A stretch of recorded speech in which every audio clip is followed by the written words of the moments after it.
Lepas ni dah tak payah dah nak pakai stand holder, nak bawa stand holder ke hulu ke hilir.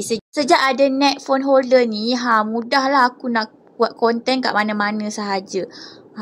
Dia akan bagi bahagian ni, korang kan masukkan dulu leher korang, kemudian korang letak bahagian lembut ni supaya tak adalah sakit ke lenguh leher korang nanti. Kemudian cara nak guna sangat mudah. Korang kepak je bahagian tu untuk masukkan handphone korang. Yang bahagian ni boleh adjust tak ikut saiz kelebaran handphone korang lah. Bahagian ni juga boleh bergerak ke atas ke bawah ikut keselesaan korang nak rekod. Dia juga bagi spare part. Kalau kata patah lah bahagian tu, bolehlah ganti menggunakan spare part yang dia bagi. Ada 2 spare part lah. So macam ni lah aku tunjukkan bila korang rekod guna phone holder ni, korang dah tak payah dah nak pegang pakai tangan. Tangan korang bebas bergerak nak tunjuk produk yang korang nak iklankan tu ataupun korang nak pegangkan tu. Mudah kan, korang boleh bergerak bebas.